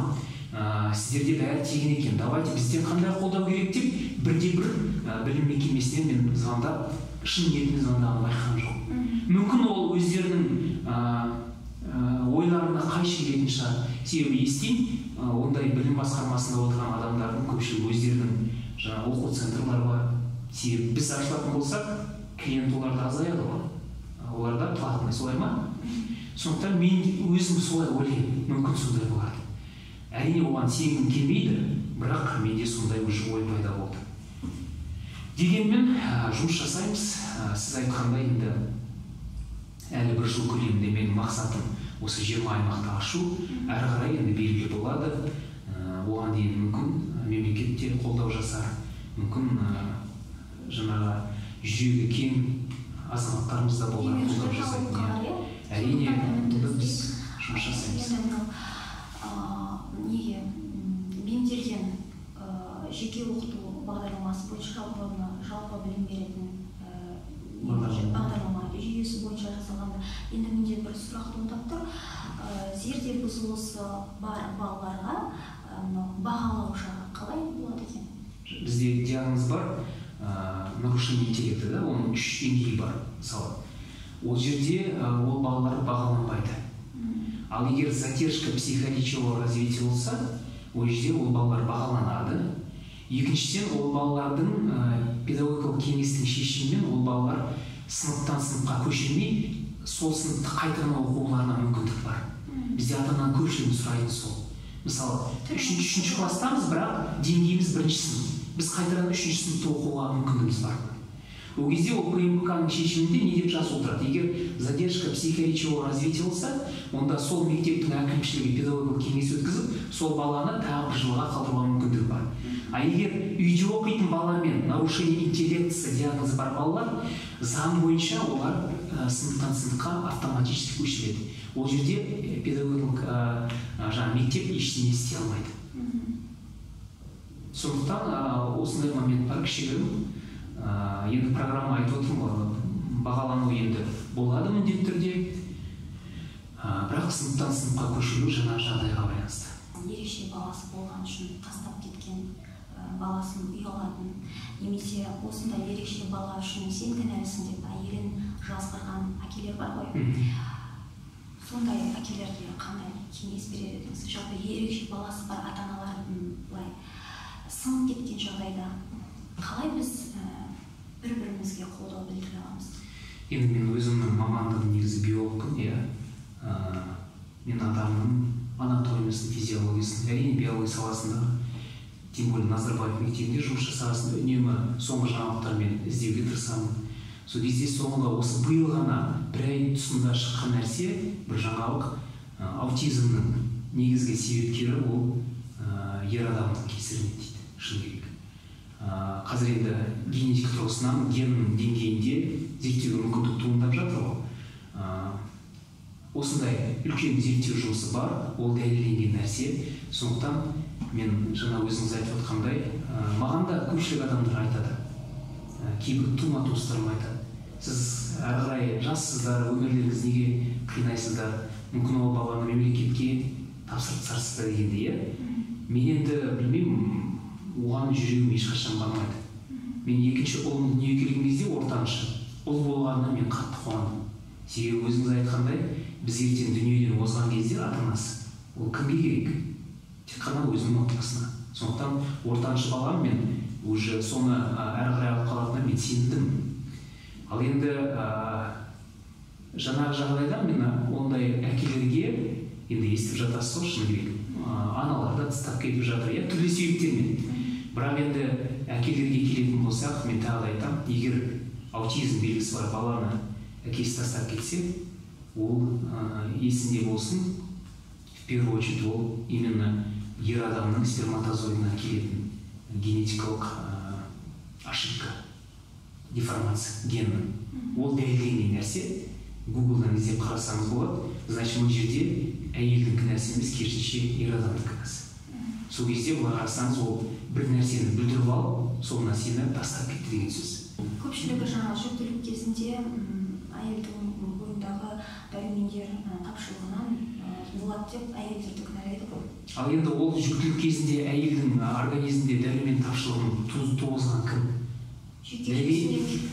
Дәрумен тапшылығын туғызбауға оның қолынан келетін еді, солай ма? Мысалы, мен де оны түсіне тұрып, 15 жыл бұрын мен осы Алматыда магистратура оқыған кезде, Казгуда, менде мүмкіндігім болған жоқ. Бізде квартирада тұрдық, иә, көшіп қонып. Оның бәрі басынан өткен біздің. Сондықтан мен оны түсіне тұрып, сол кезде қаражатым болған жоқ. Мен түсінемін, что жүктілік кезі дұрыс өткен жоқ. Өзіңіз айтқанда, мен тағы да айтамын, биолог ретінде триместр прекрасно білемін, что витамин болмау керек, авитаминоз болмау керек, иә. Жаңағы түрлі химиялық реагенттер, психикасы қатты әсер ететінін білемін. Оның бәрі кімнің қолында? Әрине, ол мемлекеттің кінәсі бар. Себебі, егер әрбір отбасының жағдайы жақсы болса, тұрмысы жақсы болса, онда балалар саны азаятын еді. Өкінішке орай, бізде көпшілік Қазақстандағы отбасылардың жағдайы, әсіресе биылғы жылдары мысалы қатты нашарлап жатыр. Оған әйел кінәлаудың менше ешқандай кінәлаудың қажеті жоқ. Себебі ер адам соны жүктілікті болмас бұрын болжау керек еді. Бір жыл бұрын әйел адамның организмі дайындалу керек еді. Жүктілікті жоспарлау керек еді. Әрине жоспарлау керек еді. Шетелде өзіңіз түсінесіз, отбасы 30 жастан кейін уже жаңа зрелый возраст деп айтады ғой. Шетелдің азаматтар барлық жағдайын жасап алады. Сосын барып бір бала, екі бала мүмкін. Бізде енді ол ешкімді кінәлап жатқан жоқ. Әрине бала саны көп болған жақсы. Айтады ғой, кім бай, баласы көп бала, отбасы бай деп, иә, шын керек. Бірақ енді баланың да жағдайын ойлау керек қой. Ертең ол егер дұрыс білім алмаса, денсаулығы дұрыс болмаса, онда болашағы да ондай бұлыңғыр болады деген сөз. Саннан сапа маңызды дейсіз ғой. Саламатты Қазақстанда да бізде айтып жатады ғой, ұрпақтың денсаулығы бірінші орында. Әрине. Сонда енді мемлекет мысалы қазір ойлану керек, ранний диагностика дейді. Мен мысалы фенилкетонурия деген ауру бар, биолог ретінде айтып отырмын, белгілі бір фенилаланин деген амин қышқылының жетіспеуінің кесірінен. Мен өзім білемін, что ауылдардың бәрінде бала дүниеге келген кезде 3 күннің ішінде қанын алып, осы амин қышқылын 100% тексереді дегенде мен сенбеймін. Ал соның кесірінен балада 1 жастан кейін миында деструктивный изменение пайда болады. Нейрондар өле бастайды. Оны ата-ана қашан бастайды? Қашан анықтай бастайды? 1 жастан асқаннан кейін. Мен балам сөйлемейді, дұрыс жүрмейді. Тіпті 6 жасқа мектепке баратын кезде. Сол кезде де даже, иә. Ал қараса, оказывается, кезінде фенилаланин, допустим, амин қышқыл болмау керек еді, ол диет сақтау керек еді, оны дәрігерлер айтқан жоқ вовремя, и ми өліп қалды бұл айтқан кезде. Сондықтан біздің әрине медицинаның деңгейі жоғары деңгей емес, оны жасыратын еш нәрсе жоқ. Халықтың әлеуметтік тұрмыстық жағдайы төмен деңгейде, ол да жасыратын еш нәрсе жоқ. И соның ең соңында сайып келген кезде, қазіргі кезде ажырасудың саны өте көп, білеміз бәріміз прекрасно. Бақытсыз балалар саны өте көп. көпшілігі денсаулығынан болса, кейбіреулер жаңағы толық емес отбасыда өседі. Әрине оның бәрі психикаға әсер етеді. Ондай болашақ, ондай жаңағы поколениядан, ұрпақтан біздер не күтеміз ертең Қазақстанда? Осыны қазір ойлану керек. Бастауыш сыныпқа дейін адамның миы 10 жасқа дейін қалыптасады. Мысалы, мен қазір ақшам бар. Мықты Европадағы профессорға, мысалы, $10,000 болсын, €10,000 болсын жазсам, айтады, сіздің уақытыңыз кетіп қалды. Түсіндіңіз ба? Кезінде маған көмек керек кезде маған ешкім көмектескен жоқ. Мемлекетте ешкім. Сол кезде көмектескенде менің жағдайым мүлдем басқа болар еді. Сол мен сияқты қазақтар өте көп. Қазір емдеткісі келеді, қаражат жоқ, ақпарат жоқ. Нәтижесінде оның бәрі қалып қояды да, 10 жасқа келгеннен кейін, жаңа өзіңіз айтқандай, болды, ол тағдырдың бергені, енді мен істейтін уақытын өткізіп алғандық. Уақытын ең бірінші бізде уақытын өткізіп алғансыз. Сіз егер дұрыс мектеп болмаса, басында бала 1-ші сыныпқа дұрыс бармаса, психологиялық комфортпен, ол 11-ші сыныпқа дейін, 9-ші сыныпқа дейін ешқашан мектепке барғысы келмейді ол. Значит, бастауыш сыныпта баланы бақыт ету керек, мектепті бақыт ету керек. Мектеп баланың сүйіп тұрған баратын жер болу керек. Күн сайын кеште, таңертең тұрған кезде, бүгін мектепке барам деп қуану керек. Оны кейбір ата-аналар байқайтын шығарсыздар, даже балабақшаға барған кезде кішкентай 3 жастағы сәбидің өзі сезеді. Мен балабақшаға барғым келмейді дейді. А егер сіз одан жақсырақ, кішкене қымбатырақ балабақша алып барсаңыз, күн сайын кәдімгі өзінің қанағатымен барады. Барғысы келіп тұрады. Сол сияқты онда да. Ал енді ерекше бала ол сөйлей алмайды ғой, айта алмайды ғой ішіндегісін. Оған да барғым келмейді, анау жақсы деп айта алмайды. Сондықтан әрине тағы да айтамын, біздің ең бірінші мектептердің өзгерту керегі ол материалдық базасы, психологиялық атмосферасы. Бала 30 минуттан кейін шаршап қалды ма, кішкене демалып алу керек. Оны ана жерге қамап қойып, ұрғызып, қамшымен соғып, мысалы, үйретем десе, ол керісінше, ода регресс болады да, ол мүлдем мектепке жақындамай алады келесіде. Ол сөзіңіз осыңызда осы мәселе жаңағы балаларды қалыпты балалармен қосқан кезде ерекше балаларға көзқарасына бөлек қысым буллинг жағдайға кездеседі. Сондықтан да кей жағдайда шынында да бөлек оқығаны дұрыс па деп ойлаймын да. Өйткені бұл жүр қиын ғой, бұл баланың зерде бұзылысында қалыпты бір ақпаратты қабылдауда, жеткізуде. Сондықтан біз оны жаңа бөлу мақсатында емес, жалпы өзінің қауіпсіздігі мақсатында, әділдік тұрғысында арнайы жеке оқыған дұрыс па деп ойлаймын. Менше қазір мен соны бар ғой, соны ойланып, скорее всего, осы өзімнің мектебімді апробация ретінде осы модельді ұсынуым керек. То есть жаңа айттым мен сізге, бізде минимум 4 категория оқу. Біреу үйде оқитын балалар ең қиын. Екінші коррекциялық класс, нарушение интеллекта, қиындау балалар. Үшінші коррекционный класс, ЗПР балалар.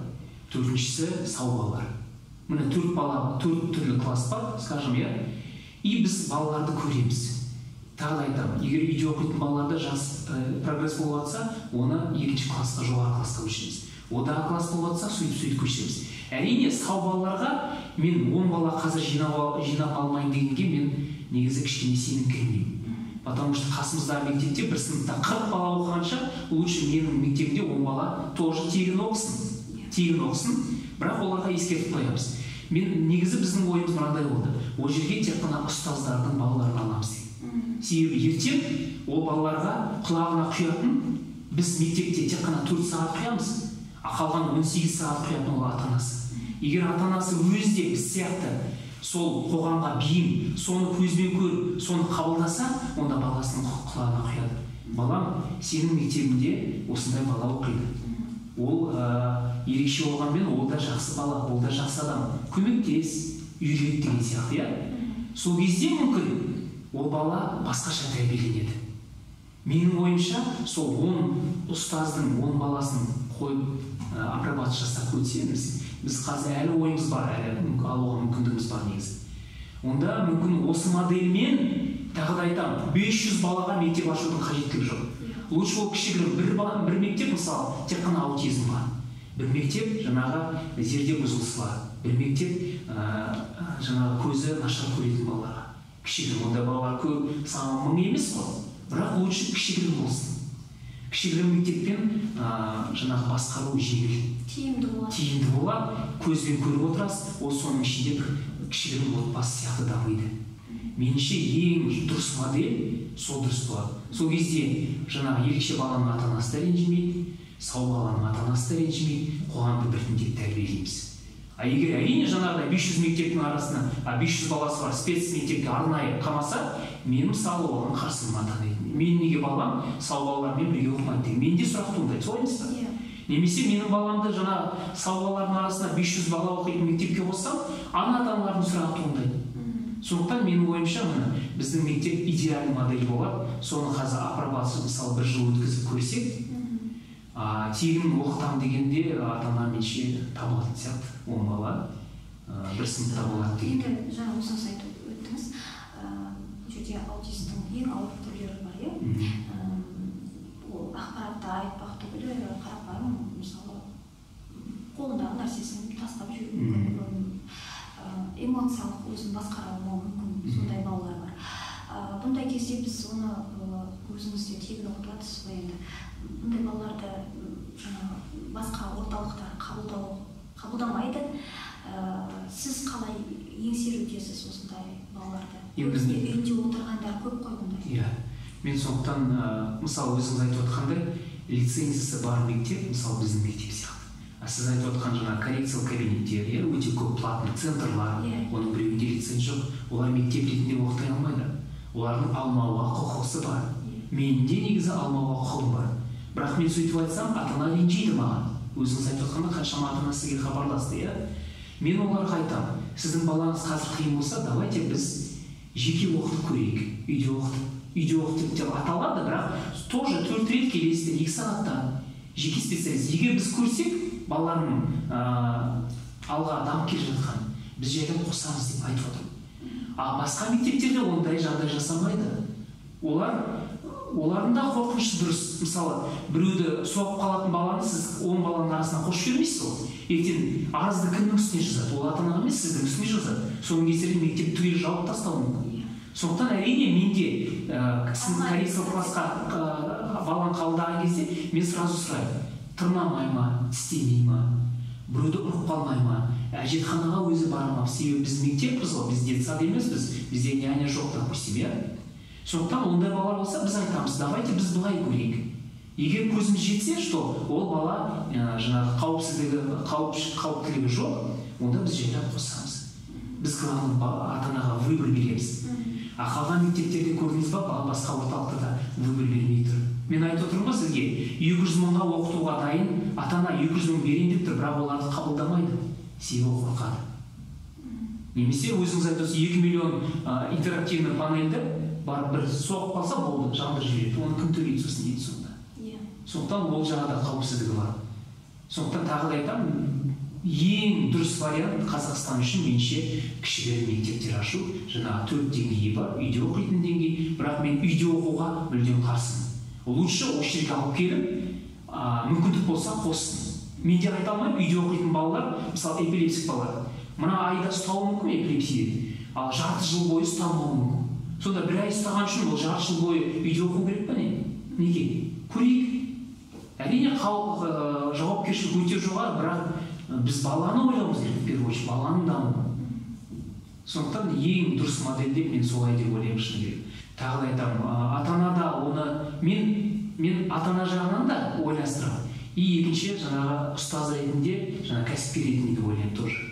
Олардың да айту жері дұрыс, бірақ олар ана жақты да ойлау керек. Олар да өзінің бизнес бір бала үшін қазір заявление жазып бүкіл класс келіп қалуы мүмкін, түсінесіз ба, 20 бала. Онда ол жауып тастады деген сөз ғой. Сондықтан ол да бір жағынан дұрыс шығар. Әрине біз сондай мектептерді ашуға тырысамыз. Жаңа мектепте өзіміз айтқан 4 деңгейі бар, бастауыш сыныпта. Ең жоғары сыныптық лицензия келесі жылы алсақ, орта деңгейді 5-тен 9 онда алып, жаңа айтқан екінші жобамызды іске асырып көреміз. Мемлекет қолдау жасаса, әрине керемет болар еді. Бірақ мен енді көргеніміз көп, жасымыз 40-қа жетпесе де, бірақ қазақта айтады ғой, көпті көргеннен сұра деп. көп нәрсені енді ата-ана ретінде білеміз. Көпшілігінде мысалы осындай кездерде бізге айтып жатады, мен сізді түсінемін дейді. Мен айтамын, сіз мені түсінбейсіз. Мені түсінетін тек қана осындай баласы бар ата-анасы, который 24 сағат бойы күні түні қасында. Ол действительно мен оларға айтамын, сіз мені түсінесіз. Қалған мемлекеттік органдардың қызметкерлеріне мені түсінемін дегенде мен сразу айтамын, жоқ, сіз мені түсінбейсіз. Сіз ойламаңыз, аптасына бір рет спецшколаға барып, осы баланы 2 сағат көрген кезде мен түсінемін, жоқ, сіз ештеңе түсінбейсіз. Сондықтан өзіңіз айтып отырсыз ғой, әрине ұстаз болып осындай ерекше баланың ата-анасы болса, онда ол ұстаздар әрине осындай мектепте жұмыс жасау керек.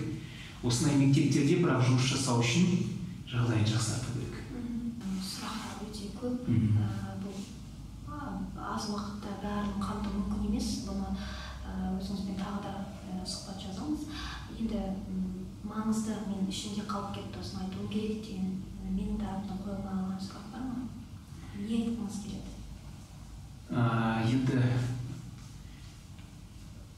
барлық осы ерекше балалардың ата-анасына, мен білім саласы боласын, мен тек қана білім саласын айтамын. Әрбіреуіміздің конституция бойынша балаңызды кез келген Қазақстанның мемлекеттік мектебіне оқытуға мүмкіндігіңіз бар, құқығыңыз бар. Бірақ өзіңіз түсініп отырсыздар, кей жағдайда біздің балаларға ерекше жағдай қажет. Сондықтан бүгін мына 31 шілде, бірінші сыныпқа берудің соңғы күні ғой негізі. Дегенмен осындай мектептер алмай жатса, әрине ойланып көріңіздер. Қазір біздің мектептің форматындай мектептер жайлап біртіндеп ашылып жатыр, қуантарлық жағдай. Түрлі қалалардан бізге хабарласып, ақыл ой сұрап жатыр. Надеюсь, енді тегін мектептер саны көбейетін шығар, себебі ақылы төлеп тұру 200 мың айына өте отбасы үшін қалтасына қатты ауыр тиеді. Бірақ көпшілік жағдайда ол ата-ананың өзіне байланысты. Сіз ойламаңыз, баланы беріп тастадым, әрі қарай өмірінің бәрін шешетін ұстаз деп жоқ. Ең бірінші ұстаз ол анасы.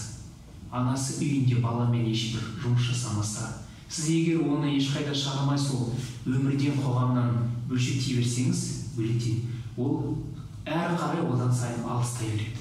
Одан қорықпау керек. Қоғамда қазір шын айтылып жатыр, көріп жатырмыз. Тем более заң қабылданды. Әрбіреуімізде телефон бар. Егер сондай жағдай болса, сразу түсіріп, құқығымызды сол жерде қорғау керек. Сіз қорғамасаңыз, ешкім қорғамайды оны. Үнсіз қалмау керек.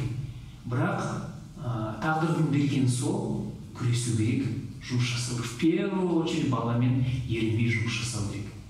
Енді осындай ерекше баласы жоқ азаматтар болса, егер рақымшылық, көмек көрсетеміз десеңіздер, бұндай балалар көмекке зәру балалар өте көп. Біздің мектебіне жаңа сол 8 арнайы мектепке барып, списокты сұрап, соларға көмектесеміз десеңіздер, немесе қоғамдық бірлестіктер болар, студенттер бар өте көп. Мысалы, даже аптасына 1-2 рет келіп, баланы 2 сағат қарай тұрса да, ол ата-ана үшін өте үлкен, сол уақытта шаруасын бітіріп алуға мүмкіндігі болады. Сондықтан ондай азаматтарға, ондай қоғамдық бірлестіктерге сондай балалардың мекемелері бар, құпия емес. Мен тек қана біздің мектепті айтып отқан жоқпын. Мүмкіндіктеріңіз болса, мен мысалы өзімнің балам оқыған кезде центр именного пребывания, как раз ораза айы болды, осыдан 5 жыл бұрын бар. Сыртта детская площадка жоқ. Мен OLX дегенде бар ғой, сатылымда бұрын ұсталған. Сол жерде жаңа детский карусель негелен сатылып жатыр екен. Мен алдында звондадым, бір мұсылман ер адам екен, түсіндіріп айтты. Бізде міне балам осындай жерде оқиды, 20 бала тәрбиеленеді. Сіздің мүмкіндігіңіз бар ма? Как раз ораза айы. Мүмкін осы балаларға қуантарын бір жасап бересіз. Ол керемет келісті, өзі келіп қондырып берді. Көрдіңіз ба? Мен мысалы просто айтқаның өзінде мен балам ол жерге кетіп қалды. Бірақ менің кеткеннен кейін ана жерде 20 бала үнемі сол каруселіне, горкысына мен соған да мысалы мақтан тұтамын. То есть негізі информация бар. Менде қазір мына ашылып жатқан Рудный, Орал қаласында, Қостанай қаласында тоже біз звондаған кезде қаражатымыз жоқ, бірақ біз беговая дорожка, допустим. Істеп тұр ма? Істеп тұр. Оны не обязательно 100 мыңға, 200 мыңға сатып ал. Мен аламда звондаймын. мысалы осындай орталық ашылды, көмегіңіз тисе, мүмкіндігіңіз бар ма, береді. Сөйтіп біздерге мысалы жайлап біртіндеп беріп жүр. Бірақ оған жүру керек, сұрау керек, звондау керек. Негізі көмектеспейтін адам жоқ екеніне сенбеймін. Көпшілік адамдар көмектескісі келеді, бірақ білмейді, қайда береді. Ақпарат жетіспейтін шығар мүмкін. Мен айтып отырмын, бізде сайтымыз бар, бірақ бізге сенбесеңіздер, міне мен қуанам, егер 8 арнайы мектеп бар. Қаншама күндізгі оқу мекемелері бар. Сол жердегі бәрі адрестер жазылып тұр. Сол жерге барып, балаларға бір күндік подарок керек емес, шоколад не керек емес, оны бір күн жеді, ол жеді ма, ол жемеді ма білмейсіз. Лучше керек балаларға ЛФК-сын, адаптивный физкультура, сондай құрал-жабдықты алып берсең, действительно осы бала ғана пайдаланады. Сол жақсы болар еді. Онда точно білеміз, мына логопед осы алып берген құрал-жабдықпен осы баламен жұмыс жасайды. Басқа бала салып алуға қажет емес ол. Сондықтан айтарым осы, біздің мектебіміз ашық, барынша қолымыздан келгенше әрине көмектесеміз, бірақ енді менің де көмегім, қолымнан келетіні ол шексіз емес. Кейбір ата-аналар ренжіп кетіп жатады, бірақ бұл менің де түсінулеріңізді сұраймын. Бізде қаражат, демеушілеріміз болмағасын, коррекциялық сыныптардың санын көп аша алмаймыз. Әрине демеушілер болып жатса, мүмкін осы бағдарламадан кейін қолдау көрсететін. Біз максимально осы зданияны айтып отырмын, 7 күн бойы жұмыс жасауға дайынбыз. Хоть таңғы 9-дан кешкі 9-ға дейін. Сондықтан егер тағы да бір осындай балалармен жұмыс жасаймыз, бірақ бізге тегін ғимарат керек деп жатса, пожалуйста, егер бізде бос уақытымыз болса, кеште мен тегін беруге дайынмын. Главное осы балаларға көбірек көмегі болса деймін. Негізінен қоғамда ақпаратты осы ерекше балалар туралы көбірек жеткізу мақсат, біздің мақсат, және сіздер секілді осы саланы дамытуға үлес қосып жатқан азаматтардың жан айқайын жеткізу және нәтиже шығаруға тырысу.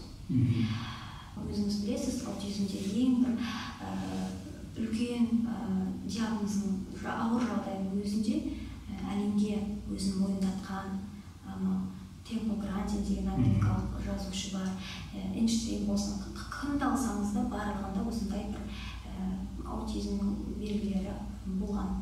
Енді біздің мақсат не?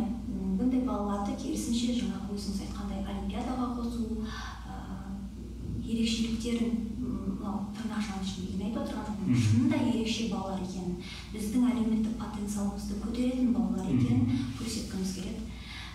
Және тағы да айтамын өзімізге, өзгенің баласы түгілі өз баласын тастап кеткен әкелердің жауапкершілігін көтеріп жүргеніміз үшін, осындай мықты рухымыз үшін алғыс айтамын. Алдағы уақытта біз тағы да сізбен сұхбаттар жазамыз, өйткені бір шығарыммен тоқтамайды. Келіп ата-аналар үшін пайдалы ақпарат айтқанымызға, жан айқайымызға жеткізгеніңізге алғысым шексіз. Уақыт бөліп келгеніңізге, қазір өзіңіздің ерекше балаңыз бар, оны тастап кетуді қиын, оның барлығын